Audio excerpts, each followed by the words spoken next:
The Buccaneers are no longer in talks with Baker Mayfield on a contract extension. That news broke literally as we came on the airwaves. And of course, yesterday we got the news that Vita Vea was requesting a trade from the Tampa Bay Buccaneers. Joining us on the Nick Wize Show this afternoon, Steve Isbitts, JoeBucsFan.com, who I ran into this weekend at an estate sale that his wife also dragged him to. How are you, Steve? I am doing well, Nick. It was good to see you. A little early in the morning. Wasn't expecting it, but busy day today for the Bucs for sure. Yeah, I was walking out, and I'm like, I think that's Steve Isbitts from JoeBucsFan.com. Did you guys buy anything cool? Cool, no. Got a couple of things, but definitely nothing cool, no. I was telling my audience last week, every estate sale has a George Foreman grill. But no more about estate sales and George Foreman grills. I want to talk to you about, obviously, the two big stories coming out of One Buck Place. Your initial thoughts yesterday when you see the news that Vita Vea has requested a trade from the Tampa Bay Buccaneers. You know, what went through your mind? What do you think the next steps are? I mean, just a fully loaded question. I just want your overall thoughts in general. Fully loaded question. First initial fan-like response was, what an ass. He could have asked for a trade before the draft, and he probably would have ended up going where he wanted to go, and they could have figured this out before, and it would have been better for both sides. When you ask for a trade right before training camp, that's an absolute nightmare. When does that ever work out in the end when you have an established veteran on a team that he was captain of? People lose track of that. Vea's the team captain on defense, one of them, and it never works out well when this kind of situation happens. So as far as this happening overall, no surprise that Vea asked for a trade because he was a hold-in. He wasn't happy. He wasn't there in early part of any of the spring practices. He showed up for mini camp to just stand there. And Ndamukong Suh is his mentor. And last year, Vea was on Suh's podcast, and all they pretty much talked about was money and how players need to force deals with teams. And they talked about investments and learning how to use your leverage. So I don't think any of this was a surprise. The good news is that other teams across the NFL probably knew this. So Jason Light was probably taking calls on Vea for trade, possibilities 6 weeks ago. And I think he's going to end up working something out on that front pretty soon. Yeah, when it comes to, you're talking about he was on Sue's podcast talking money. We're talking to Steve Isbitts, JoeBucsFan.com. It's everything nowadays in sports. It's like so unrelatable to us average Joes, whether it's college football players making an ungodly amount of money or the SEC trying to break away because they want their own, just everything is about money and the jersey patches in college football, and every decision in sports nowadays. You can look at the lockout in Major League Baseball, and it's like, well, they might not, the millionaires and billionaires can't get along, so there might not be a season next year. And then us average Joes, we're stuck here going, oh, another decision about money. Which, by the way, whether you're talking about baseball or Vita Vea, they've all made an ungodly amount of money in their lives that most of us, well, pretty much 95% of us, will never even sniff. And it really sucks to just see another situation, especially so close to the Buccaneers, come down to money. Now, when it comes to the Glazers and the Buccaneers and Vita Vea, how should they handle this situation? Because, my take on it so far on the show is play chicken with the guy. You kind of hold all the leverage here. Yeah, the maximum fine per day is $50,000 if you don't come to camp.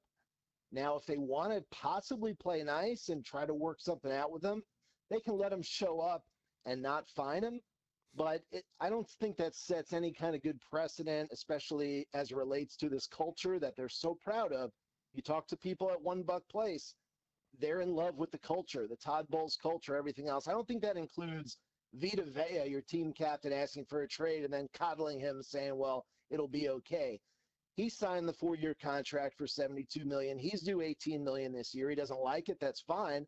But Vea could have come out, Nick. He could have come out and said, you know what? My contract doesn't guarantee until week 1 of the regular season. I want to be here forever, but I'm not risking all this money to be in training camp. I don't need it. And I'll be there week 1, and I'm going to make my money, but I really hope that we can keep negotiating. But he just asked for a trade. Get me out of here. And, I think they have to honor the trade. I don't think it's salvageable at this point at all. Why do you think they have to honor the trade? Talking to Steve Isbitts, JoeBucsFan.com, he covers the Tampa Bay Buccaneers. Why do you think they have to honor it? Because again, I say yeah. I think they have I all the say leverage, right? Because it's like, all right, you want to sit out, you can sit out, and then you're going to give up $18 million, and then whatever you try to fetch next year, you're never going to make up that $18 million. So I feel like the Buccaneers can afford this game of chicken here because the trade value, in my opinion, is you're looking at maybe a third round pick. It's not high enough for me to go, I'm ready to get rid of one of my team captains. I say that you have to for the good of the franchise because you're never going to get that third round pick in October or November unless there's an injury, and you get lucky and somebody's desperate. I think you just take a deal and at $1 place, Nick. They view draft picks a lot differently than fans do because Jason Light's very good in the draft. He clings to those draft picks like you cling to a cold beer on a Sunday afternoon. And he believes in those things. His draft history is strong. And if Jason Light can get a third and a fifth for Vita Vea, or maybe get a second-round pick and send a fifth-round pick along with Vea to get up to a second-rounder, they're going to look at that very differently than fans do. And Vea's age is Vea's age. I mean, there's no reason to think he won't have a strong year this year. But beyond that, is he really part of the next Super Bowl team for this club? It's hard to say. Steve Isbitts, JoeBucsFan.com. I did see you guys tweeted out an article this morning. I'm sure you guys are seeing it all. What do you think about, and this is not from me because I don't believe this, but I'll just ask you because I know 50% of the audience listening thinks this is the reason. Is he requesting a trade because he doesn't want to play for Todd Bowles? Oh, it's so stupid, but it's very predictable. Very predictable. And the Glazers asked for this. When you bring back an incredibly unpopular head coach who's blamed for war in the Middle East and Ebola and everything else bad in the world, anything goes wrong, and they got a preview with Mike Evans, a little bit of a preview there. You knew this was coming, that, he doesn't want to play for Todd Bowles. He doesn't like Todd Bowles. And that's, everything is going to be blamed on Todd Bowles. And it's going to get a lot worse unless this team starts off strong and doesn't take a midseason nosedive like they do every year.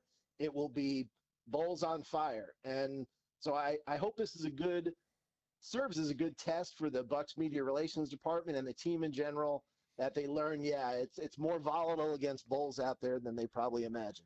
Yeah, I mean, I don't know if you know this, Steve, but Todd Bowles started coronavirus, so none of us have forgotten about that. Talking to Steve Isbitts, JoeBucsFan.com here on the Nick Wize Show. Let's switch gears a little bit. Baker Mayfield, the news broke right before we came on the air. He is going to play under his current contract, and the negotiations there have stalled. Do you agree with not paying him right now, or should the Buccaneers be looking to pay him before the season starts? Well, let me say this. I don't believe the premise that the extension, that the talk's over. That's the kind of thing that an agent and a team throws out there to somebody in the media in hopes that it's reported so the chatter stops, the noise is gone, the distraction is gone, and they can keep talking behind the scenes. And that's why almost every other year you see some sort of big deal done. Oh, we didn't know they were talking, or I thought that had stalled. So I don't buy that it's stalled. A lot of fans don't realize or forget that Baker Mayfield was offered a contract extension. He acknowledged that. He didn't like it very much, but he didn't hate it to the extreme. I don't think the Bucs insulted him with an offer where it was so ugly it pissed him off. But they put a deal in front of him to keep him as the long-term franchise quarterback, and that shouldn't be glossed over. We have no report of the Bucs ever doing that for Vita Vea. So I think both sides want to be here and that they're going to work something out. That said, franchise tag is always a bad idea in a situation like this because you don't know what Baker Mayfield's going to say at the end of this year. If he has a decent year and you want to tag him, what happens if Baker Mayfield in February says, I don't want to play for the Bucs anymore. I want to move on. Then what? Are you going to tag a guy who's the face of your franchise who doesn't want to be here? You're playing with fire, like you said earlier, by not re-signing Mayfield. I do think something's going to get done, but it's a gray area now. And the Vea contract, if they trade him, that takes money off the books. That could kickstart all kinds of talks with Mayfield. Steve Isbitts covers the Buccaneers, JoeBucsFan.com. Last question, I'll let you get out of here. Is Baker Mayfield the quarterback of this team next year, and is Vita Vea on the roster and playing for the Buccaneers this year? Definite yes for Mayfield. No, I don't think Vea is going to be here at all. Send him to Buffalo where he can freeze his ass off and try to win some games up there. Yeah, I think I could see Buffalo with their new 3-4 defense. I could see him being a fit there. The team that I mentioned to watch out for, and then the reports came out that he wants to go play in California, which is kind of crazy to me because he wants all this money and then he wants to go play in California where you're going to give half your money back to the state. But whatever. San Francisco's got a ton of cap space, and they're ready to win now. And his buddy Mike Evans is out there. I feel like they're a team to watch if the Buccaneers are looking to trade him. But Steve, appreciate your time as always. Thanks for making some time this afternoon. Appreciate you having just being on the Nick Wize show and giving us your knowledge on the Tampa Bay Buccaneers. I appreciate you. Thanks for having me, Nick. Appreciate it. Talk to you soon. Steve Isbitts, JoeBucsFan.com. Check out their work. Great website. If you're a Buccaneers fan, they got everything on that site. They're always the quickest here in town.